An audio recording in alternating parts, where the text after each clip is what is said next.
So good morning all of you. So in the previous class we discussed regarding the analysis and interpretation. ಇಲ್ಲಿ ತನಕ ನಾವು analysis and interpretation chapter ನಾವು ಕಲಿತಿದ್ವಿ. So next chapter start ಮಾಡೋದಕ್ಕಿಂತ ಮುಂಚೆನೆ ನಾವು analysis and interpretation ಅಲ್ಲಿ ಏನೇನು ಮಾಡಿದ್ವಿ? ಮೊದಲನೇದು ಯಾವುದು? Comparative statement. ಸೊ ಈ ಕಂಪ್ಯಾರಿಟಿವ್ ಸ್ಟೇಟ್ಮೆಂಟ್ ಅಲ್ಲಿ ಏನು ಮಾಡಿದ್ವಿ ಅಂತ ಹೇಳಿದ್ರೆ we will compare 1 year data with the another year data. ಅಥವಾ 1 year ಫೈನಾನ್ಷಿಯಲ್ ಸ್ಟೇಟ್ಮೆಂಟ್ ಅನ್ನು ಏನು ಮಾಡಿದ್ವಿ, ಇನ್ನೊಂದು ವರ್ಷದ ಫೈನಾನ್ಷಿಯಲ್ ಸ್ಟೇಟ್ಮೆಂಟ್ ಗೆ we compared in the form of percentage. Percentage ಅಲ್ಲಿ ನಾವು ಕಂಪೇರ್ ಮಾಡಿದ್ವಿ. ಇದು ಒಂದು ಯಾವುದು, ಇದರ ಅನಾಲಿಸಿಸ್ ಅಂಡ್ ಇಂಟರ್ಪ್ರಿಟೇಷನ್ ಅಲ್ಲಿ ಕಂಪ್ಯಾರಿಟಿವ್. ಸೊ ನೆಕ್ಸ್ಟ್ ಮೆಥಡ್ ಯಾವ್ದು ಮಾಡಿದ್ವಿ, common size statement. So common size statement ಅಲ್ಲಿ ಏನು ಮಾಡಿದ್ವಿ ಅಂತ ಹೇಳಿದ್ರೆ we converted all the amounts or data into the percentage. ಇದರಲ್ಲಿ ನಮಗೆ ಪ್ರಾಫಿಟ್ ಅಂಡ್ ಲಾಸ್ ಅಕೌಂಟ್ ಮತ್ತು ಬ್ಯಾಲೆನ್ಸ್ ಶೀಟ್ ಜೂನ್ಗೆ ನಾವೇನಂತ ಕರಿತೀವಿ, ಫೈನಾನ್ಷಿಯಲ್ ಸ್ಟೇಟ್ಮೆಂಟ್ಸ್ ಅಂತೇಳಿ ಕರಿತೀವಿ. ಈಗ ಪ್ರಾಫಿಟ್ ಅಂಡ್ ಲಾಸ್ ಅಕೌಂಟ್ ಮತ್ತು ಬ್ಯಾಲೆನ್ಸ್ ಶೀಟ್ ಅನ್ನು ನಾವೇನು ಮಾಡಿದ್ವಿ, ಅಮೌಂಟ್ ಅಲ್ಲಿ ಇರ್ತಕ್ಕಂಥದ್ದನ್ನ we converted into the percentage. ನಾವೇನ್ ಮಾಡಿದ್ವಿ, ಪ್ರಾಫಿಟ್ ಅಂಡ್ ಲಾಸ್ ಅಕೌಂಟ್ ಅಲ್ಲಿ ಸೇಲ್ಸ್ ಇರುತ್ತಲ್ವಾ, ಸೇಲ್ಸ್ ಅನ್ನ 100% ಅಂತ ತಗೊಂಡು ಎಲ್ಲ ಎಕ್ಸ್ಪೆನ್ಸಸ್ ಅನ್ನು ಆ 100% ಗೆ ಕನ್ವರ್ಟ್ ಮಾಡಿ ಕಂಪೇರ್ ಮಾಡಿ ನಾವು ಕ್ಯಾಲ್ಕುಲೇಟ್ ಮಾಡಿದ್ವಿ. ನೆಕ್ಸ್ಟ್ ಯಾವುದು, ಬ್ಯಾಲೆನ್ಸ್ ಶೀಟ್ ಇದೆ. ಸೊ ಬ್ಯಾಲೆನ್ಸ್ ಶೀಟ್ ಅಲ್ಲಿ ಏನ್ ಮಾಡಿದ್ವಿ, it consist of total liabilities and assets, ಅಥವಾ ಅಸೆಟ್ಸ್ ಲಯಬಿಲಿಟೀಸ್ ಇರುತ್ತೆ. ಆ ಅಸೆಟ್ಸ್ ಲಯಬಿಲಿಟೀಸ್ ಅನ್ನು ನಾವು ಹೆಂಗ್ ಪರ್ಸೆಂಟೇಜ್ ಕನ್ವರ್ಟ್ ಮಾಡಿದ್ವಿ ಅಂತ ಹೇಳಿದ್ರೆ, ಟೋಟಲ್ ಅಸೆಟ್ಸ್ ಅನ್ನ 100% ಅಂತ ತಗೊಂಡು, ಅಂದ್ರೆ ಟೋಟಲ್ ಅಸೆಟ್ ಅಮೌಂಟ್ ಇರುತ್ತಲ್ಲ ಅದನ್ನು ನಾವು 100% ಅಂತ ತಗೊಂಡ್ವಿ. ಟೋಟಲ್ ಕರೆಂಟ್ ಲಯಬಿಲಿಟಿಯ ಅಮೌಂಟ್ ಅನ್ನು ಏನ್ ಮಾಡಿದ್ವಿ, 100% ಅಂತ ಹೇಳಿ. ಸೊ 100% ತಗೊಂಡು ಅದನ್ನ ಬಂದಂತ ಅಮೌಂಟ್ ಎಲ್ಲವನ್ನು ಕೂಡ ನಾವು ಕನ್ವರ್ಟ್ ಮಾಡಿ we express in percentage. Percentage ಅಲ್ಲಿ ನಾವು ಅದನ್ನ ಎಕ್ಸ್ಪ್ರೆಸ್ ಮಾಡಿದ್ವಿ. ಸೊ ನೆಕ್ಸ್ಟ್ ಥರ್ಡ್ ಮೆಥಡ್ ಯಾವುದು ಬಂತು, trend analysis. So trend analysis ಏನ್ ಮಾಡಿದ್ವಿ, ಅದು ನಾವೇನು ಕರಿಬೋದು ಅಂದ್ರೆ ಟ್ರೆಂಡ್ ಪರ್ಸೆಂಟೇಜ್ ಅನಾಲಿಸಿಸ್ ಅಂತ ಕಲಿತೀವಿ ನಾವು, ಆಯ್ತಾ. ಸೊ ಏನ್ ಮಾಡ್ತಾರೆ, ನೀವೆಲ್ಲ ಲೆಕ್ಕ ಮಾಡಿದ್ವಿ, ಪ್ರಾಬ್ಲಮ್ಸ್ ಎಲ್ಲ ಮಾಡಿದ್ವಿ. 4-5 ವರ್ಷದ ಕೊಟ್ಟಿರ್ತಾರೆ. ಮೊದಲನೇ ವರ್ಷದ ಬೇಸ್ ಏನಂತ ತಗೊಂಡು ಮೊದಲನೇ ವರ್ಷದ ಅಮೌಂಟ್ ಅನ್ನ ಕನ್ಸಿಡರ್ಡ್ ಆಸ್ ಎ 100%. 100% ಅಂತ ತಗೊಂಡು ಉಳಿದಿರ್ತಕ್ಕಂಥದ್ದನ್ನು ನಾವು ಪರ್ಸೆಂಟೇಜ್ಗೆ ಕನ್ವರ್ಟ್ ಮಾಡಿ ಬರ್ತೀವಿ. ಸೊ ಇದು it applicable to profit and loss account as well as balance sheet. ಇಲ್ಲಿಗೆ ಈ ಚಾಪ್ಟರ್ ಮುಗಿತು. ಏನಾದ್ರು ಡೌಟ್ ಇದೆಯಾ, ಏನಾದ್ರು ಡೌಟ್ ಇದೆಯಾ, ಇಲ್ಲಲ್ವಾ? Okay. So next chapter start ಮಾಡೋಣ. ಸೊ ನೆಕ್ಸ್ಟ್ ಚಾಪ್ಟರ್ ಸ್ಟಾರ್ಟ್ ಮಾಡೋದಕ್ಕಿಂತ ಮುಂಚೆ I will give one balance sheet to you. ಒಂದು ಚಿಕ್ಕದಾಗಿರ್ತಕ್ಕಂಥ ಒಂದು ಬ್ಯಾಲೆನ್ಸ್ ಶೀಟ್ ಕೊಡ್ತೀನಿ ನನಗೆ. ಸೊ ಇಲ್ಲಿ ಒಂದು ಬ್ಯಾಲೆನ್ಸ್ ಶೀಟ್. ಈಗ ನೋಡಿ, ಇದರಲ್ಲಿ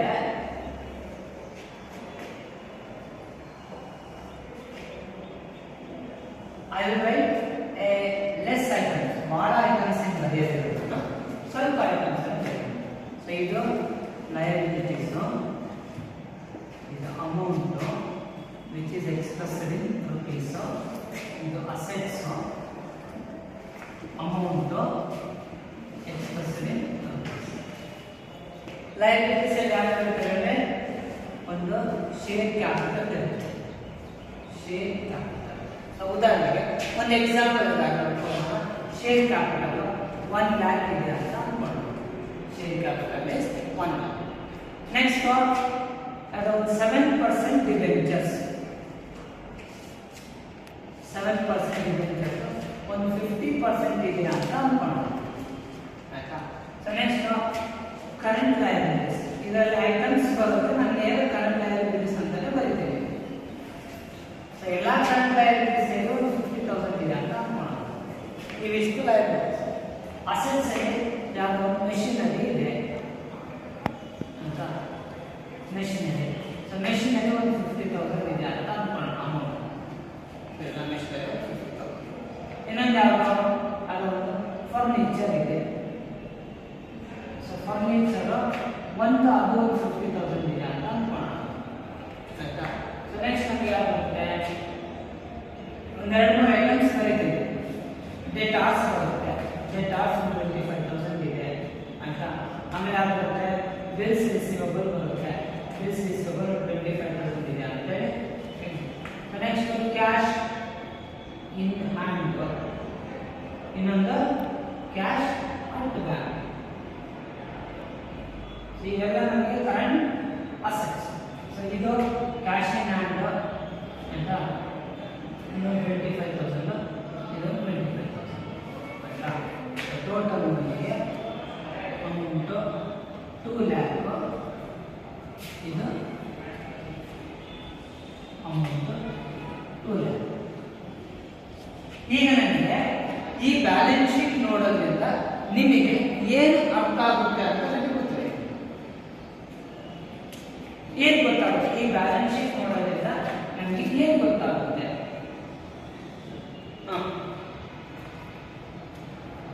I need answer.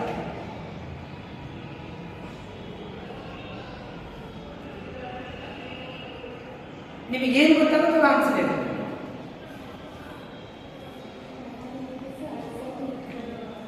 Okay, liabilities assets equal. ಮತ್ತೇನು ಗೊತ್ತಾಗುತ್ತೆ?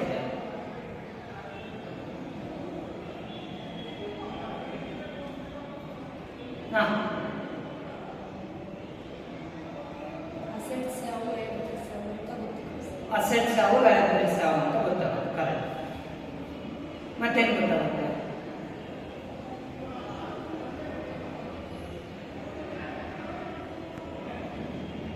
ಮತ್ತೇನು ಗೊತ್ತಾಗುತ್ತೆ? ಈ ಬ್ಯಾಲೆನ್ಸ್ ಶೀಟ್ ನೋಡೋದಕ್ಕೆ ಏನು ಗೊತ್ತಾಗುತ್ತೆ?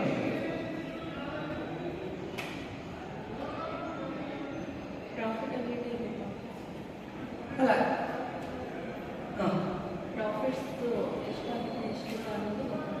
ಅಲ್ಲ ನಾನು ಬ್ಯಾಲೆನ್ಸ್ ಶೀಟ್, ನಾನು ಇನ್ಕಮ್ ಸ್ಟೇಟ್ಮೆಂಟ್ ಕೊಟ್ಟಾಗ ನನಗೆ ಪ್ರಾಫಿಟ್ ಎಷ್ಟು ಅಂತ ಗೊತ್ತಾಗುತ್ತೆ. ಕರೆಕ್ಟ್. ಬ್ಯಾಲೆನ್ಸ್ ಶೀಟ್ ಅಂದರೆ ಇನ್ಕಮ್ ಸ್ಟೇಟ್ಮೆಂಟ್ ಬ್ಯಾಲೆನ್ಸ್ ಶೀಟ್ ಎರಡೂ ಇರುತ್ತೆ. ಜಸ್ಟ್ ಎಕ್ಸಾಂಪಲ್ ನಾನು ಯಾಕೆ ಮಾಡಿದ್ದೀನಿ, ಬ್ಯಾಲೆನ್ಸ್ ಶೀಟ್ ಅಂತ ತಗೊಂಡಿದ್ದೀನಿ.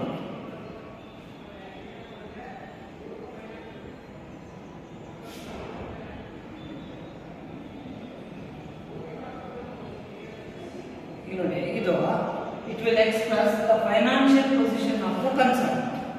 ನಾವು ಬ್ಯಾಲೆನ್ಸ್ ಶೀಟ್ ಅನ್ನು ಮಾಡದೆ ಕಂಪನಿಯ ಫೈನಾನ್ಷಿಯಲ್ ಪೊಸಿಷನ್ ನೋಡೋಕ್ಕೋಸ್ಕರ. ಆಯ್ತಾ. ಫೈನಾನ್ಷಿಯಲ್ ಪೊಸಿಷನ್ ಅಂದ್ರೆ ಏನು?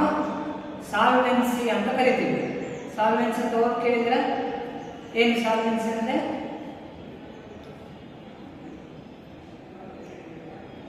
Solvency position.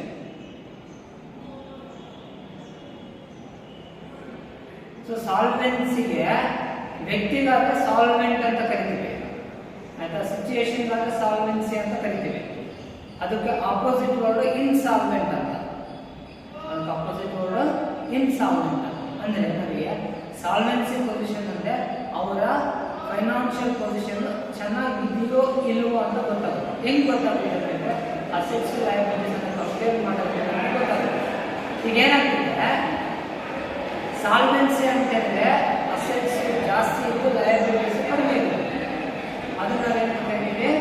ಸಾಲ್ವೆನ್ಸಿ ಅಂತ ಕರೀತೀವಿ. ಲಯಬಿಲಿಟೀಸ್ ಜಾಸ್ತಿ ಇದ್ದು ಅಸೆಟ್ಸ್ ಏನಾದರೂ ಕಡಿಮೆ ಇದ್ರೆ ಅದನ್ನು ನಾವೇನು ಕರೀತೀವಿ? ಇನ್ಸಾಲ್ವೆಂಟ್ ಅಂತ ಕರೀತೀವಿ. ಆಯ್ತಾ. ಯಾವುದಾದ್ರೂ ವ್ಯಕ್ತಿ ಅಥವಾ ಯಾವುದಾದ್ರೂ ಕಂಪನಿಯ ಲಯಬಿಲಿಟೀಸ್ ಜಾಸ್ತಿ ಇದ್ದು ಅಸೆಟ್ಸ್ ಕಡಿಮೆ ಇದ್ರೆ ಅದನ್ನ ಇನ್ಸಾಲ್ವೆಂಟ್ ಅಂತ ಕರೀತೀವಿ. ಆಯ್ತಾ.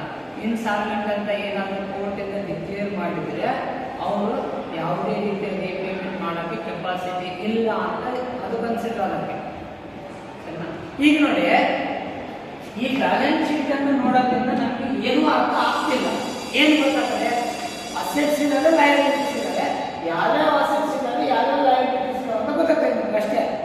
ಅಷ್ಟು ಬಿಟ್ಟು ಬೇರೆ ಏನು ನಮಗೆ ಅರ್ಥ ಆಗೋದಿಲ್ಲ. ಸರಿನಾ. ಅದಕ್ಕೆ ಇದನ್ನ ನಾವು ಅರ್ಥ ಮಾಡ್ಕೋಬೇಕು ಅಂದ್ರೆ ಏನು ಮಾಡಬೇಕು ಅಂತ ಹೇಳಿದ್ರೆ ಅದಕ್ಕೆ ಒಂದು ಟೆಕ್ನಿಕ್ ಇದೆ. ನಾವು ಮ್ಯಾನೇಜ್ಮೆಂಟ್ ಅಕೌಂಟಿಂಗಲ್ಲಿ ಟೆಕ್ನಿಕ್ಸ್ ಅಥವಾ ಟೂಲ್ಸ್ ಅನ್ನು ಬಳಸ್ತಾ ಇದ್ದೀವಿ. ಸರಿನಾ. ಇವೇನು ನಾವು ಮಾಡಿದ್ವಲ್ವ, ಯಾವುದಾದ್ರು comparative analysis, common size statement, trend analysis, ಇವು ಕೂಡ ಟೆಕ್ನಿಕ್ ಆಯ್ತಾ. ಸೊ ಈ ಬ್ಯಾಲೆನ್ಸ್ ಶೀಟನ್ನು ನಾವು ಅರ್ಥ ಮಾಡ್ಕೋಬೇಕು ಅಂತ ಹೇಳಿದ್ರೆ ಅದಕ್ಕೂ ಕೂಡ ಒಂದು ಟೆಕ್ನಿಕ್ ಇದೆ ಅಥವಾ ಟೂಲ್ ಇದೆ. ಆ ಟೆಕ್ನಿಕ್ ಏನು ಅಂತ ಹೇಳಿದ್ರೆ ರೇಷಿಯೋ ಅನಾಲಿಸಿಸ್. ರೇಷಿಯೋ ಇದು ನೆಕ್ಸ್ಟ್ ಚಾಪ್ಟರ್. ನಾವು ನೆಕ್ಸ್ಟ್ ಚಾಪ್ಟರ್ ಸ್ಟಾರ್ಟ್ ಮಾಡ್ತಾ ಇದ್ದೀವಿ, ಅದೇ ರೇಷಿಯೋ ಅನಾಲಿಸಿಸ್. ಹಾಗಿದ್ದರೆ ನಾವು ರೇಷಿಯೋ ಅನಾಲಿಸಿಸ್ ಈ ಬ್ಯಾಲೆನ್ಸ್ ಶೀಟ್ ಅನ್ನು ಯಾವ ರೀತಿ ಅರ್ಥ ಮಾಡ್ಕೋಬಹುದು? ರೇಷಿಯೋ ಅನಾಲಿಸಿಸ್ ಇಂದ ಈ ಬ್ಯಾಲೆನ್ಸ್ ಶೀಟ್ ಅನ್ನು ನಾವು ಯಾವ ರೀತಿ ಅರ್ಥ ಮಾಡ್ಕೋಬಹುದು? ಯಾವ ರೀತಿ ಅರ್ಥ ಮಾಡ್ಕೋಬಹುದು ಅಂತ ಹೇಳಿದ್ರೆ ಫಸ್ಟ್ ನಾವು ರೇಷಿಯೋ ಅಂದ್ರೆ ಏನು ಅಂತ ಅರ್ಥ ಮಾಡ್ತೀವಿ. ಅದಾದ್ಮೇಲೆ ನಾನು ಈ ಬ್ಯಾಲೆನ್ಸ್ ಶೀಟ್ ಅನ್ನು ನಿಮಗೆ ಎಕ್ಸ್ಪ್ಲೈನ್ ಮಾಡ್ತೇನೆ. ಯಾವ ರೀತಿ ನಮ್ಮದು ಅರ್ಥ ಆಗುತ್ತೆ ಅಂತ ನಾನು ನಿಮಗೆ ಎಕ್ಸ್ಪ್ಲೈನ್ ಮಾಡ್ತೇನೆ, ಸರಿನಾ? ಈಗ ನಮಗೆ ರೇಷಿಯೋ ಅಂತ ಹೇಳಿದ್ರೆ ರೇಷಿಯೋ ರೇಷಿಯೋ ಅಂದ್ರೆ the comparison between two variables. ಅಂದ್ರೆ ಎರಡು ವೇರಿಯೇಬಲ್ ಅನ್ನು ನಾವು ಕಂಪೇರ್ ಮಾಡ್ತೀವಿ ಆಯ್ತಾ. Analysing of financial statements by comparing the two variables. ಯಾವುದೇ ಎರಡು ವೇರಿಯೇಬಲ್ ಅನ್ನು ನಾವು ಕಂಪೇರ್ ಮಾಡ್ತೀವಿ. ಕಂಪೇರ್ ಮಾಡಿ ನಾವು ಪೊಸಿಷನ್ ಅನ್ನು ಹೇಳ್ತೀವಿ. ಕಂಪೇರ್ ಮಾಡಿ ನಾವು ಪೊಸಿಷನ್ ಅನ್ನು ಹೇಳ್ತೀವಿ. ಈಗ ಉದಾಹರಣೆಗೆ ಫಾರ್ ಎಕ್ಸಾಂಪಲ್ ಆಯ್ತಾ, ಈ ಬ್ಯಾಲೆನ್ಸ್ ಶೀಟ್ ಬರೋದು. ಇದರಲ್ಲಿ ನಮಗೆ ಅಸೆಟ್ಸ್ ಅನ್ನ ಲಯಬಿಲಿಟೀಸ್ ಕಂಪೇರ್ ಮಾಡಬಹುದು ಆಯ್ತಾ. ಲಯಬಿಲಿಟೀಸ್ ಅನ್ನ ಲಯಬಿಲಿಟೀಸ್ ಕಂಪೇರ್ ಮಾಡಬಹುದು, ಅಸೆಟ್ಸ್ ಅನ್ನ ಅಸೆಟ್ಸ್ ಕಂಪೇರ್ ಮಾಡಬಹುದು. ಅರ್ಥಾಯ್ತಾ? ಲಯಬಿಲಿಟಿ ಅಂದ್ರೆ ಅಸೆಟ್ಸ್ ಅನ್ನ ಲಯಬಿಲಿಟೀಸ್ ಕಂಪೇರ್ ಮಾಡಬಹುದು, ಲಯಬಿಲಿಟಿ ಇಂದ ಲಯಬಿಲಿಟಿ ಕಂಪೇರ್ ಮಾಡಬಹುದು, ಅಸೆಟ್ಸ್ ಇಂದ ಅಸೆಟ್ಸ್ ಕಂಪೇರ್ ಮಾಡಬಹುದು. ಪ್ರಾಫಿಟ್ ಅಂಡ್ ಲಾಸ್ ಅಕೌಂಟ್ ಅಲ್ಲಿ ಇರತಕ್ಕಂತ ಐಟಮ್ಸ್ ಅನ್ನ ಪ್ರಾಫಿಟ್ ಅಂಡ್ ಲಾಸ್ ಅಕೌಂಟ್ ಗೆ ಕಂಪೇರ್ ಮಾಡಬಹುದು, ಪ್ರಾಫಿಟ್ ಅಂಡ್ ಲಾಸ್ ಅಕೌಂಟ್ ಅಲ್ಲಿ ಇರತಕ್ಕಂತ ಐಟಮ್ ಅನ್ನ ಬ್ಯಾಲೆನ್ಸ್ ಶೀಟ್ ಗೂ ಕಂಪೇರ್ ಮಾಡಬಹುದು. ಅರ್ಥಾಯ್ತಲ್ಲ? ಇಷ್ಟನ್ನು ನಾವು ಕಂಪ್ಯಾರಿಸನ್ ಅನ್ನ ಮಾಡಬಹುದು. ಈಗ ನಮಗೆ ಬ್ಯಾಲೆನ್ಸ್ ಶೀಟ್ ಅಲ್ಲಿ ಒಂದೆರಡು ಕಂಪ್ಯಾರಿಸನ್ ನಾನು ನಿಮಗೆ ಹೇಳ್ಕೊಡ್ತೇನೆ. ಇಲ್ಲಿ ನಮಗೆ ಶೇರ್ ಕ್ಯಾಪಿಟಲ್ ಇದೆ, ಹೌದಲ್ವಾ? ಡಿಬೆಂಚರ್ಸ್ ಇದೆ. ಶೇರ್ ಕ್ಯಾಪಿಟಲ್ ಇದೆ, ಡಿಬೆಂಚರ್ಸ್ ಇದೆ. ಶೇರ್ ಕ್ಯಾಪಿಟಲ್ ಅನ್ನ ಡಿಬೆಂಚರ್ಸ್ ಗೆ ನಾವು ಕಂಪೇರ್ ಮಾಡ್ತೀವಿ. ಶೇರ್ ಕ್ಯಾಪಿಟಲ್ ನಾವು ಡಿಬೆಂಚರ್ಸ್ ಗೆ ಕಂಪೇರ್ ಮಾಡ್ತೀವಿ. ಯಾಕೆ ಕಂಪೇರ್ ಮಾಡಬೇಕು ಅಂತ ಹೇಳಿದ್ರೆ ಶೇರ್ ಕ್ಯಾಪಿಟಲ್ ಅನ್ನೋದು ಓನರ್ಸ್ ಫಂಡ್, ಹೌದಲ್ವಾ? ಹೌದಲ್ಲ? ಶೇರ್ ಕ್ಯಾಪಿಟಲ್ ಅನ್ನೋದು ಓನರ್ಸ್ ಫಂಡ್. ಡಿಬೆಂಚರ್ ಅನ್ನೋದೇನು? ಬಾರೋಡ್ ಫಂಡ್. ಅದು ಸಾಲ ತಗೊಳ್ಳೋದು ಡಿಬೆಂಚರ್ ಅನ್ನೋದು. ಶೇರ್ ಕ್ಯಾಪಿಟಲ್ ಅನ್ನೋದು ಓನರ್ಸ್, ಡಿಬೆಂಚರ್ ಅನ್ನೋದು ಸಾಲ ತಂದಿದ್ದು. ಡಿಬೆಂಚರ್ ಕನ್ನಡ ಗೊತ್ತಾ ನಿಮಗೆ? ಡಿಬೆಂಚರ್ ನಾವು ಕನ್ನಡದಲ್ಲಿ ಏನಂತ ಕರಿತೀವಿ ಗೊತ್ತಾ? ಅದಕ್ಕೆ ಹೆಸರಿರೋದೇ ಸಾಲ ಪತ್ರಗಳು. ಸಾಲ ಪತ್ರಗಳು ಸಾಲ ತಾನೆ ಅದಾ. ಏನ್ ಮಾಡ್ತಿದ್ದೆ, ಇದನ್ನ ನಾವು ಇಕ್ವಿಟಿ ಅಂತ ಕರಿತೀವಿ. ಯಾವ್ದನ್ನ ಇಕ್ವಿಟಿ ಅಂತ ಕರಿತೀವಿ? ಶೇರ್ ಕ್ಯಾಪಿಟಲ್ ಅನ್ನ ಇಕ್ವಿಟಿ ಅಂತ ಕರಿತೀವಿ. ಡಿಬೆಂಚರ್ಸ್ ಅನ್ನ ಏನಂತ ಕರಿತೀವಿ? ಡೆಟ್ ಅಂತ ಕರಿತೀವಿ. ಡೆಟ್ ಮೀನ್ಸ್ ಸಾಲ, ಸರಿನಾ? ಡೆಟ್ ಮೀನ್ಸ್ ಸಾಲ. ಈಗ ಏನ್ ಮಾಡ್ತೀವಿ ನಾವು? ಒಂದು ರೇಷಿಯೋ ಮಾಡ್ತೀವಿ. ಯಾವ ರೇಷಿಯೋ ಮಾಡ್ತೀವಿ? ಡೆಟ್ ಅಂಡ್ ಇಕ್ವಿಟಿ ರೇಷಿಯೋ ಮಾಡ್ತೀವಿ. ಡೆಟ್ ಇಕ್ವಿಟಿ ರೇಷಿಯೋ ಅಂತ ಕರಿತೀವಿ. ಡೆಟ್ ಮತ್ತೆ ಇಕ್ವಿಟಿ ಕಂಪೇರ್ ಮಾಡ್ತೇವೆ. ಈಗ ಈ ಬ್ಯಾಲೆನ್ಸ್ ಶೀಟಿನ ಪ್ರಕಾರ ಡೆಟ್ ಎಷ್ಟಿದೆ? 50,000 ಇದೆ. ಈಕ್ವಿಟಿ ಎಷ್ಟಿದೆ? 1 lakh ಇದೆ ಆಯ್ತಾ. ಅಂದ್ರೆ ನಾವು ಕಂಪೇರ್ ಮಾಡ್ಬೋದಲ್ಲ, 1:2 ಆಗುತ್ತೆ. ಆಗುತ್ತಲ್ಲ? ಸಿಂಪ್ಲಿಫೈ ಮಾಡಬೇಕಲ್ಲ ನೋಡಿ.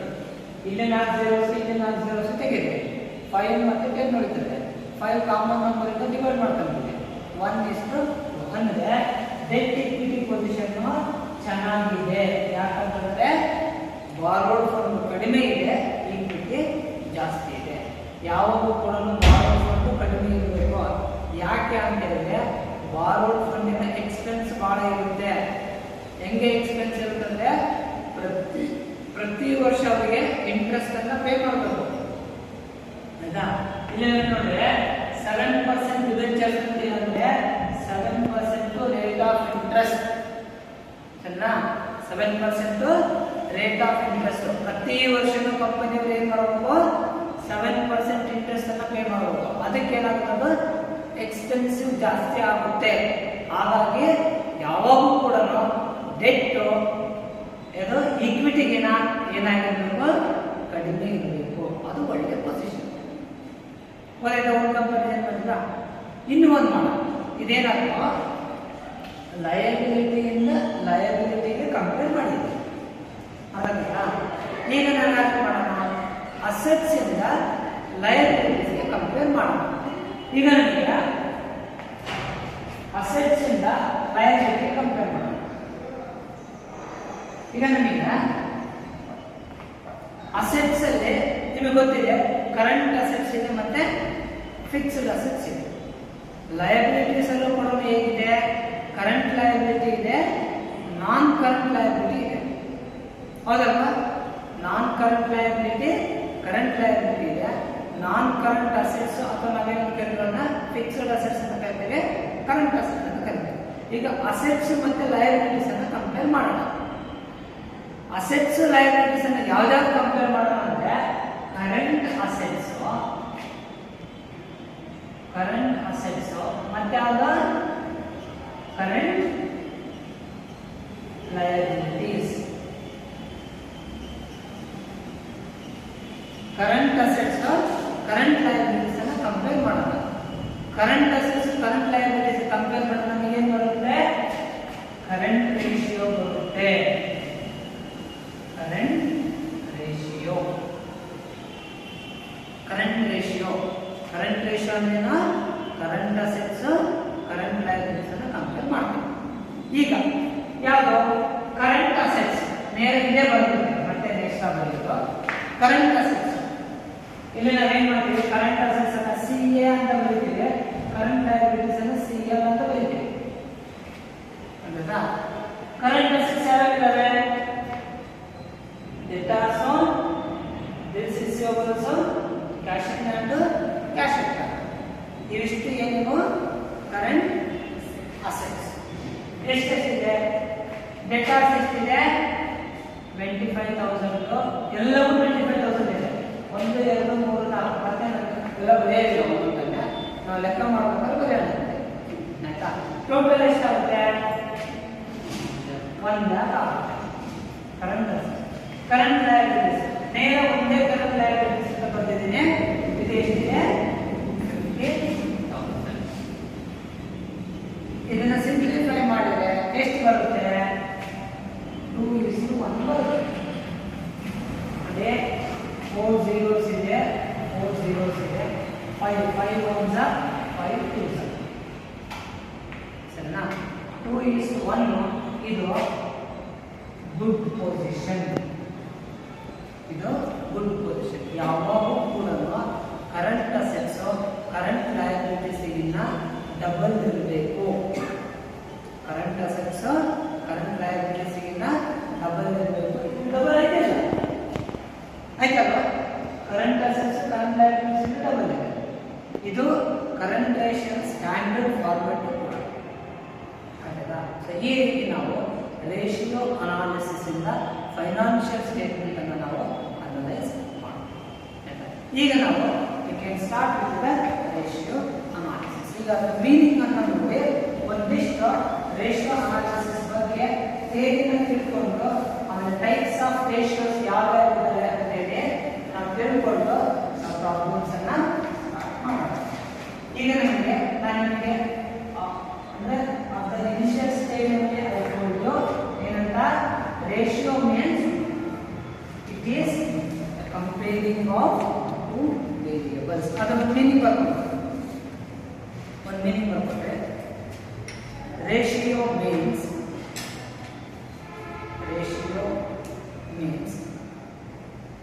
comparison of 2 variables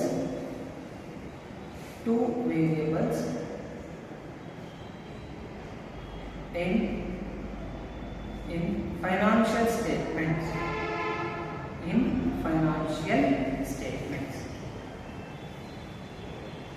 ನಮಗೆ ಏನಂತಂದ್ರೆ 2 ವೇರಿಯೇಬಲ್ಸ್ ಯಾವುದಾದ್ರೂ ಆಗಿರಬಹುದು.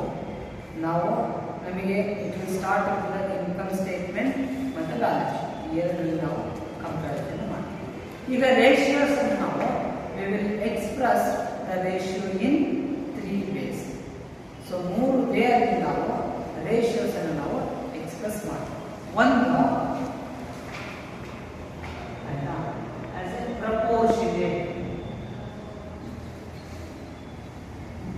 ಒಂದು ಪ್ರಪೋರ್ಷನೇಟ್ ಆಗಿ ನಾವು ರೇಷಿಯೋಸ್ ಅನ್ನ ಎಕ್ಸ್ಪ್ರೆಸ್ ಮಾಡ್ತೀವಿ ಒಂದು ವೇ. ಸೊ ಎರಡನೇ ಏನು ಅಂತ ಹೇಳಿದ್ರೆ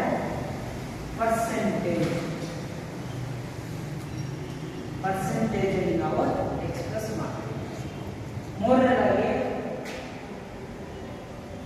ಟೈಮ್ ಅಥವಾ ಟರ್ನ್ ಓವರ್ ಅಥವಾ ಟೈಮ್ ಅಥವಾ ಡೇಸ್ ಆಯ್ತಾ. ಟರ್ನ್ ಓವರ್ ಅಲ್ಲಿ ಹೇಳ್ತೀವಿ ಆಯ್ತಾ, ಆಮೇಲೆ ಟೈಮ್ ಅಲ್ಲಿ ಹೇಳ್ತೀವಿ ಅಥವಾ ಡೇಸ್ ಅಲ್ಲಿ ಹೇಳ್ತೀವಿ ಆಯ್ತಾ. ಇದು third way of expressing the ratio. So ಈ ಮೂರು ವೇ ಅಲ್ಲಿ ನಾವು ರೇಷಿಯೋಸ್ ಅನ್ನ ಎಕ್ಸ್ಪ್ರೆಸ್ ಮಾಡ್ತೀವಿ. ಈ ಮೂರನ್ನು ಬರ್ಕೊಂಡ್ಬಿಡಿ ಆಯ್ತಾ. ಎಕ್ಸ್ಪ್ರೆಷನ್ ಆಫ್ ರೇಷಿಯೋಸ್ ಅಂತ ಹೆಡಿಂಗ್ ಮಾಡ್ಕೊಡಿ. ಎಕ್ಸ್ಪ್ರೆಷನ್ ಆಫ್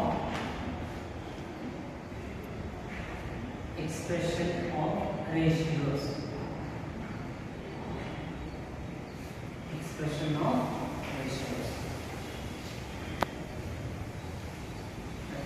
ಮೂರು.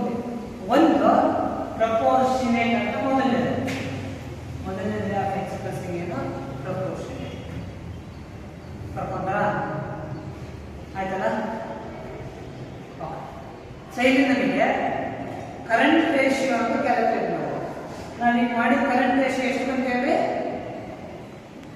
ಇವಾಗ ಮಾಡಿಲ್ಲ 2:1. ಇದು ಪ್ರಪೋರ್ಷನೇಟ್ ಅಲ್ಲಿ ಎಕ್ಸ್ಪ್ರೆಸ್ ಮಾಡೋದು. ಸರಿನಾ? 2:1 1:1 ಎಷ್ಟು ಬರೋದು 1.5:1 ಅಥವಾ 3:1 ಅಥವಾ 1:2 ಬರ್ಬೋದು.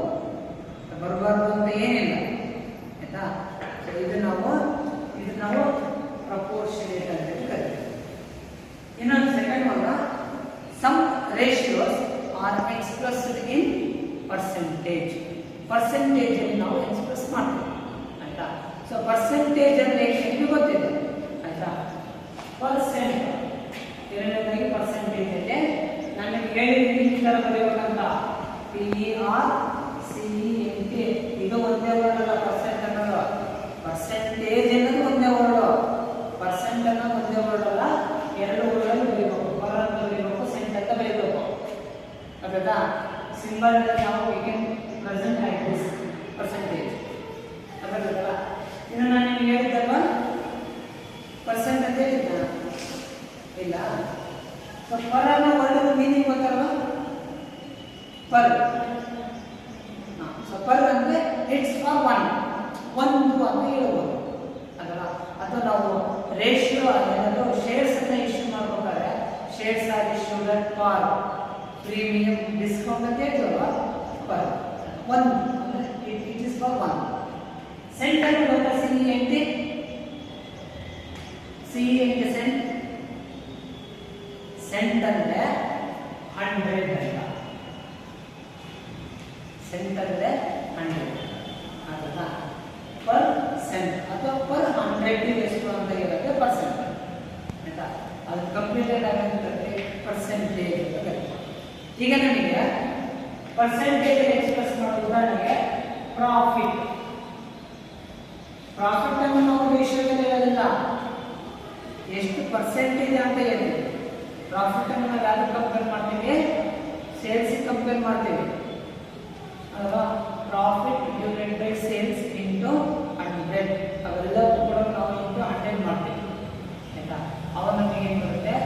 ಒಂದು ವ್ಯಾಲ್ಯೂ ಬರುತ್ತೆ, ಒಂದು ನಂಬರ್ ಬರುತ್ತೆ. ಆ ನಂಬರ್ ನಾವು ಯಾವ್ದನ್ನ ಎಕ್ಸ್ಪ್ರೆಸ್ ಮಾಡ್ತೀವಿ? Percentage. Gross profit ratio, net profit ratio ಅದ ಇವೆಲ್ಲವೂ ಎಕ್ಸ್ಪೆನ್ಸಸ್ ರೇಷಿಯೋ. ಇವೆಲ್ಲ ಅಂದ್ರೆ ಆಪರೇಟಿಂಗ್ ಎಕ್ಸ್ಪೆನ್ಸಸ್ ರೇಷಿಯೋ ಅಂತ ಬರುತ್ತೆ, ಆಪರೇಟಿಂಗ್ ಇನ್ಕಮ್ ರೇಷಿಯೋ ಅಂತ ಬರುತ್ತೆ. ಇವೆಲ್ಲವನ್ನು ನಾವು ಯಾವ್ದನ್ನ ಎಕ್ಸ್ಪ್ರೆಸ್ ಮಾಡ್ತೀವಿ? ಪರ್ಸೆಂಟೇಜ್ ಅಲ್ಲಿ ಎಕ್ಸ್ಪ್ರೆಸ್ ಮಾಡ್ತೀವಿ. ಸರಿನಾ? ನೆಕ್ಸ್ಟ್ ನನಗೆ ಲಾಸ್ಟ್ ಒನ್ ಇರೋದು ಯಾವುದು? ಟರ್ನ್ ಓವರ್ ರೇಷಿಯೋ ಅಥವಾ ಟೈಮ್ಸ್ ಅಲ್ಲಿ ಎಕ್ಸ್ಪ್ರೆಸ್ ಮಾಡಿ. Number of times. ಏನು ಉದಾಹರಣೆ? 2 times ಅಥವಾ 3 times ಅಥವಾ 180 days. ಯಾವ್ದನ್ನು ಮಾಡ್ತೀವಿ ಅಂತ ಹೇಳಿದ್ರೆ ಸ್ಟಾಕ್ ಟರ್ನ್ ಓವರ್ ರೇಷಿಯೋ ಅಂತ ಬರುತ್ತೆ. ಆಯಿತಾ. ಸ್ಟಾಕ್ ಟರ್ನ್ ಓವರ್ ರೇಷಿಯೋ, ಆ ಟರ್ನ್ ಓವರ್ ನಾವೇನು ಮಾಡ್ತೀವಿ, ಎಷ್ಟು ಟೈಮ್ಸ್ ಇದೆ ಅಂತ ನಾವು ಹೇಳ್ತೀವಿ. How many times, 2 times, 3 times, 4 times, ಈ ಥರ ಹೇಳ್ತೀವಿ. ಡೇಸಲ್ಲಿ ಹೇಳ್ತೀವಿ. ಈಗ ನಮಗೆ ಡೆಟ್ ಕಲೆಕ್ಷನ್ ಪೀರಿಯಡ್ ಅಂತ ಬರ್ತದೆ. ಈಗ ಡೆಟ್ ಕಲೆಕ್ಷನ್ ಪೀರಿಯಡ್ ನಾವು ಕ್ರೆಡಿಟ್ ಸೇಲ್ಸ್ ಮಾಡಿದಾಗ ನಮಗೆ ಡೆಟ್ ಬರ್ಬೇಕಲ್ಲ ಅಮೌಂಟು. ಕ್ರೆಡಿಟ್ ಸೇಲ್ಸ್ ಮಾಡಿದಾಗ ಕ್ಯಾಶ್ ಸೇಲ್ಸ್ ಅಂದರೆ ಇಮ್ಮಿಡಿಯೇಟ್ ಕ್ಯಾಶ್ ರಿಯಲೈಸೇಷನ್ ಆಗಿರ್ತದೆ. ಕ್ರೆಡಿಟ್ ಸೇಲ್ಸ್ ಅಂತ ಏನು ಮಾಡ್ತಾರೆ, ನೆಕ್ಸ್ಟ್ ದುಡ್ಡು ಕೊಡ್ತಾರೆ. ಅವಾಗ ಆ ಕಲೆಕ್ಷನ್ನು ಆನ್ ಆವ್ರೇಜ್ ಎಷ್ಟು ದಿನಕ್ಕೆ ಬರುತ್ತೆ ಅಂತ ನಾವು ಕ್ಯಾಲ್ಕುಲೇಟ್ ಮಾಡ್ತೀವಿ. ಅದೇನದು ಡೆಟ್ ಕಲೆಕ್ಷನ್ ಪೀರಿಯಡ್. ಸೊ ಇವನ್ನ ನಾವು ವಿಲ್ ಎಕ್ಸ್ಪ್ರೆಸ್ ಇನ್ ಪರ್ಸೆಂಟೇಜ್. ಪರ್ಸೆಂಟೇಜಲ್ಲಿ ನಾವು ಎಕ್ಸ್ಪ್ರೆಸ್ ಮಾಡ್ತೀವಿ, ಆಯಿತಾ. So this is about the ratios. ನಾವೀಗ ಟೈಪ್ಸ್ ಆಫ್ ರೇಷಿಯೋಸ್ ಅನ್ನು ನೋಡಿಕೊಂಡು ನಾವು ಇದನ್ನು ಮಾಡ್ತೀವಿ. ನಿಮಗೆ ಏನಾದರೂ ಡೌಟ್ ಇದ್ದರೆ, ಏನಾದರೂ ಅರ್ಥ ಆಗಿಲ್ಲ ಅಂತಂದರೆ, ಏನಾದರೂ ಕ್ಲಾರಿಫಿಕೇಶನ್ ಬೇಕಾಗಿತ್ತು ಅಂತಂದರೆ ಬಾಯ್.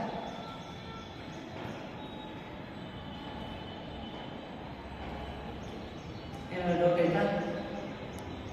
ಏನೂ ಡೌಟ್ ಇಲ್ಲ? ಕ್ಲಿಯರ್? ಅಂಡರ್ಸ್ಟ್ಯಾಂಡ್ ಆಗಿರಲ್ಲ? ಓಕೆ. ಸೊ ಲೆಕ್ಕ ಮಾಡೋಣ. ಮಾಡೋದಕ್ಕಿಂತ ಮುಂಚೆ ಆಯಿತಾ, ಒಂದು ಊರಲ್ಲಿ ಒಬ್ಬ ರಾಜ ಇದ್ದ. ಒಂದು ಊರಲ್ಲಿ ಒಬ್ಬ ರಾಜ. ಅವನು ಆ ರಾಜ್ಯದಲ್ಲಿರ್ತಕ್ಕಂಥ ಎಲ್ಲ ಜನರಿಗೆ ಬಹಳ ಪ್ರಿಯವಾದಂಥ ರಾಜ. ಆ ರಾಜ ಅಂದರೆ ಆ ಊರಿನ ಜನರಿಗೆ ತುಂಬ ಇಷ್ಟ. ಆ ಊರಿನ ಜನಗಳನ್ನು ಕೂಡ ನಾವು ತುಂಬ ಇಷ್ಟಪಡೋದು, ಆಯಿತಾ. ಯಾವುದೇ ರೀತಿಯ ತೊಂದರೆ ಇಲ್ಲದೆ, ಯಾವುದೇ ರೀತಿಯ ಕಷ್ಟ ಬರದಂಗೆ ಆ ಜನಗಳನ್ನ ರಾಜ ನೋಡ್ತಾ ಇದ್ದಾನೆ. ಅರ್ಥ ಆಗ್ತದಲ್ಲ? ಏನೂ ಕಷ್ಟ ಇಲ್ಲಪ್ಪ, ಏನದು ಸಮೃದ್ಧಿಯಾಗಿ ಚೆನ್ನಾಗಿ ಇದೆ ಆ ರಾಜ್ಯ ಅಂತ ಹೆಸರಿರ್ತದೆ. ಒಂದು ಸರಿ ಏನಾಗುತ್ತೆ, ರಾಜನಿಗೆ ತಾನು ಸನ್ಯಾಸಿ ಆಗಬೇಕು ಅಂತ ಅನ್ನಿಸ್ತು. ನನಗೆ ರಾಜ್ಯ ಬೇಡ, ಏನು ಬೇಡ, ನಾನು ಸನ್ಯಾಸಿ ಆಗೋಣ ಅಂತ ಅನ್ನಿಸ್ತು. ಆಯಿತು. ಊರಿನ ಜನರೆಲ್ಲ, ರಾಜ್ಯದ ಜನತೆಲ್ಲ ಕರೆದು ಹೇಳಿದಂತೆ, ನಾನು ಸನ್ಯಾಸಿ ಆಗಬೇಕು ಅಂತಾನೆ, ನಾನು ಸನ್ಯಾಸವನ್ನು ಸ್ವೀಕಾರ ಮಾಡ್ತೀನಿ ಅಂತ ಹೇಳಿ. ಅದಕ್ಕೆ ಊರಿನ ಜನ ಎಲ್ಲರೂ ರಿಕ್ವೆಸ್ಟ್ ಮಾಡ್ತಾರೆ, ಬೇಡ ರಾಜ, ನಮಗೆ ಇಂಥ ಒಳ್ಳೆ ರಾಜ ಸಿಗೋದಿಲ್ಲ. ಯಾಕಂದ್ರೆ ತುಂಬ ಜನ ಅಂತ ಒಳ್ಳೆ ರಾಜ ಸಿಗ್ಬೇಕಲ್ಲ, ತುಂಬ ಜನ ನಮ್ಮನ್ನು ನೋಡ್ಕೊಂತ ಇದೆಯಾ, ಹಾಗಾಗಿ ದಯವಿಟ್ಟು ನೀವು ಸನ್ಯಾಸಕ್ಕೆ ತಗೋಬೇಡಿ ಅಂತ ತುಂಬ ಜನ ಹೇಳಿದ್ದಾರೆ. ಅದು ರಾಜ ಹೇಳಿದಂತೆ ನಾನು ನಿರ್ಧಾರ ಮಾಡಿಬಿಟ್ಟಿದೆ, ನಾನು ಸನ್ಯಾಸಿ ಆಗಲೇಬೇಕು. ಆಯಿತು ಅಂತೇಳಿ ಊರಿನ ಜನ ಎಲ್ಲ ಸೇರಿ, ಆಯಿತಾ, ಅವನಿಗೆ ಸನ್ಮಾನ ಮಾಡಿ, ಆಯಿತಾ, ರಾಜ್ಯದಲ್ಲೆಲ್ಲ ಸೇರಿ ಅವನಿಗೆ ಸನ್ಮಾನ ಮಾಡಿ ಊರಿಂದ ಅವನ್ನ ಬೀಳ್ಕೊಟ್ರು. ಬೀಳ್ಕೊಡಿ ದುಡ್ಡು ಅದ್ದೂರಿಯಾಗಿ ಬೀಳ್ಕೊಟ್ರು. ನಮ್ಮ ರಾಜ ಹೋಗ್ತಾ ಇಲ್ಲ ಅಂತ ತುಂಬ ಜನ ಕಣ್ಣೀರಾಗಿದೆ. ರಾಜ್ಯದಲ್ಲೆಲ್ಲ ಪ್ರತಿಯೊಬ್ಬರೂ ಕೂಡ ರಾಜ ನಮ್ಮನ್ನು ಬಿಟ್ಟು ಹೋಗ್ತಾ ಇದ್ದಾನೆ ಅಂತ ಕಣ್ಣೀರಾಗಿದೆ. ಅಷ್ಟು ಪ್ರೀತಿ ಆ ರಾಜ. ಸರಿ, ರಾಜ ಹೋದ್ಮೇಲೆ ಸನ್ಯಾಸಿ ಆಗಬೇಕಂತ ಯಾರೋ ಗುರುಗಳನ್ನ ಹುಡುಕ್ಬೇಕು, ಹೌದಲ್ಲ? ಗುರುಗಳನ್ನ ಹುಡುಕಿ ಹೋಗ್ತಾ ಇದ್ದಾನೆ. ಈ ಕಡೆ ಏನು ಮಾಡಿದಂತೆ, ನಮ್ಮ ರಾಜ ಹೋದಂತೇಳಿ ಇನ್ನೊಬ್ಬ ಮಂದೇನೋ ಒಂದು ಪ್ರೊಸೀಜರ್ ಮಾಡಿ ಒಬ್ಬ ರಾಜನ ತಗೊಂಬಂದಂತೆ. ರಾಜ ಸನ್ಯಾಸಿ ಆಗಬೇಕಂತ ಹೊರಟಲ್ಲ, ಹೋಗ್ತಾ ಇದ್ದಂತೆ. ಹೋಗ್ತಾ ಇರಬೇಕಾದ್ರೆ ಅಲ್ಲಿ ಒಂದು ತೋಟ ಇತ್ತು. ಅಲ್ಲಿ ತೋಟದಲ್ಲಿ ಒಂದು ಹುಡುಗಿನ ನೋಡಿದ್ದಂತೆ. ಹುಡುಗಿ ತುಂಬ ಚೆನ್ನಾಗಿದೆ, ಹುಡುಗಿ ಭಾಳ ಚೆನ್ನಾಗಿದ್ದಂತೆ. ನೇರ ಹೋದಂತೆ ಆ ಹುಡುಗಿ ಹತ್ರ ಹೋಗಿ ಏನು ಅಂತೆಲ್ಲ ವಿಚಾರಿಸಿದಂತೆ ಆ ಹುಡುಗಿಗೆ ಒಂದು ರಾಜ್ಯದ ರಾಜಕುಮಾರಿ, ಸರಿನಾ, ರಾಜ್ಯದ ರಾಜಕುಮಾರಿ. ಅವನಿಗೆ ಆ ಹುಡುಗಿ ಭಾಳ ಇಷ್ಟ ಆದಂತೆ ಅವನು ನೇರ ಅವರ ಅಪ್ಪನ ಹತ್ರ ಹೋಗಿ, ರಾಜನ ಹತ್ರ ಹೋಗಿ ಕೇಳಿದ, ನನಗೆ ನಿಮ್ಮ ಮಗಳು ಇಷ್ಟ ಆಗಿದ್ದಾರೆ, ನಾನು ಇಂಥ ಊರಿನ ರಾಜ, ನನಗೆ ನಿಮ್ಮ ಮಗಳನ್ನು ಮದುವೆ ಮಾಡಿಕೊಡ್ತೀನಿ ಅಂತ ಕೇಳಿದೆ. ಈಗ ರಾಜ ಇದ್ದಾರೆ, ರಾಣಿ ಮಾಡಿಕೊಡ್ಬೋದು ರಾಜಕುಮಾರ. ಅವನಿಗೆ ಅದೇ ರಾಜ್ಯದಲ್ಲಿ ಅದ್ದೂರಿಯಾಗಿ ಮದುವೆ ಮಾಡಿದ. ಮದುವೆ ಮಾಡಿದ ಏನು ಮಾಡ್ಬೇಕು ರಾಜ, ಅವನು ಕರ್ಕಂತ ಈ ಊರಿಗೆ ಬರ್ಬೇಕಲ್ಲ, ಮತ್ತೆ ಕರ್ಕೊಂಡು ಬಂದ. ಜನ ಏನಂತ ಕಳಿಸಿದ್ರು, ಸನ್ಯಾಸಿ ಆಗ್ತಾನೆ ಅಂತ ಕಳಿಸಿದ್ರು. ಈಗ ರಾಜ ಏನಾಗಿ ಬಂದಾನೆ, ಮದುವೆ ಆಗಿ ಬಂದ. ಜನ ಯಾರೂ ಕೂಡ ಅವನ್ನ ಊರಿಂದ ಒಳಗೆ ಕರ್ಕೊಂಡಿಲ್ಲ, ಅಲ್ಲೇ ನಿಲ್ಸಿದ್ದಾರೆ. ನೀನು ನಮ್ಮ ರಾಜ್ಯದೊಳಗೆ ಬರಂಗಿಲ್ಲ. ಅವನು ಕೇಳಿದ್ರೆ ನಾನು ಅಷ್ಟು ಪ್ರೀತಿ ರಾಜ, ನಿಮ್ಮ ಪ್ರೀತಿ ರಾಜ, ನನ್ನ ಯಾಕೆ ನೀವು ರಾಜ್ಯದೊಳಗೆ ಕರ್ಕೊಂತ ಇಲ್ಲ? ಅದಕ್ಕೆ ಅವ್ರು ಹೇಳಿದ್ರು, ಜನ ನೀನು ಸನ್ಯಾಸಿ ಆಗಕ್ಕೆ ಅಂತ ಹೋಗಿದ್ಯಾ, ನೀನು ಸನ್ಯಾಸಿ ಆಗಿ ಬಂದಿದ್ರೆ ನಾವು ತುಂಬ ಹೆಮ್ಮೆಯಿಂದ ನಿನ್ನ ರಾಜ್ಯದೊಳಗೆ ಕರ್ಕೊಂತ ಇದ್ದೀವಿ. ಆದರೆ ನೀನು ಓದಂಥ ಕೆಲಸನ ಮರ್ತು ಬಿಟ್ಟಿದ್ಯಾ, ಓದಂಥ ಕೆಲಸನ ಮರ್ತಿದ್ಯಾ. ಹಾಗಾಗಿ ನಾನು ನಿಮ್ಮನ್ನು ನಾವು ನಮ್ಮ ರಾಜ್ಯದೊಳಗೆ ಕರ್ಕೊಂಡಲ್ಲ ಅಂತ ಹೇಳಿ. ಇದನ್ನು ಯಾಕೆ ಹೇಳಿದೆ ಅಂದರೆ, ನೀವು ಓದಕ್ಕೆ ಅಂತ ಬಂದಿರ್ತೀವಿ, ನಿಮ್ಮನ್ನು ಮನೆಯಿಂದ ಏನು ಕಳಿಸಿದ್ರೆ ಕಾಲೇಜ್ಗೆ ಓದಕ್ಕೆ ಅಂತ ಕಳಿಸಿರ್ತಾರೆ. ಆ ಪರ್ಪಸನ್ನು ಮರಿಬಾರ್ದು. ಓದಕ್ಕಂತ ಬಂದಿರೋದನ್ನ ಪರ್ಪಸನ್ನು ಮರಿಬಾರ್ದು. ಓದೋದನ್ನು ಬಿಟ್ಟು ಬೇರೆ ಯಾವುದೇ ಕೆಲಸ ಅಥವಾ ಬೇರೆ ಯಾವುದೇ ಏನದು ಅದರ್ ಆಕ್ಟಿವಿಟೀಸಲ್ಲಿ ನೀವು ಇನ್ವಾಲ್ವ್ ಆಗಿರಬಾರ್ದು. ಆಯ್ತಾ? ಇನ್ವಾಲ್ವ್ ಆಗಿರಬಾರ್ದು. ಏನಂದರೆ ನೀವೇನಾದರೂ ಓದೋದನ್ನು ಬಿಟ್ಟು ಬೇರೆದ್ರಿಗೆ ಏನಾದರೂ ಇನ್ವಾಲ್ವ್ ಆಗಿದ್ದೀರಿ ಅಂತ ಏನಾದರೂ ಮನೆ ಗೊತ್ತಾಗ್ತಾ ಅಂದರೆ ರಾಜ್ಯದೊಳಗೆ ಕರ್ಕೊಂಡಲ್ಲ, ನಿಮ್ಮನ್ನ ಮನೆ ಒಳಗೆ ಕರ್ಕೊಂತಾರೆ, ಮನಸ್ಸೊಳಗೆ ಕರ್ಕೊಂಡು. ಹಾಗಾಗಿ ಓದೋಕ್ಕೆ ಅಂತ ಬಂದಿದ್ದರೆ you have to concentrate only on your studies. Your mind should not divert to any other things. ಆಯಿತಾ? ಮೈಂಡ್ ಒಂಥರ ನೀರಿದ್ದಂಗೆ.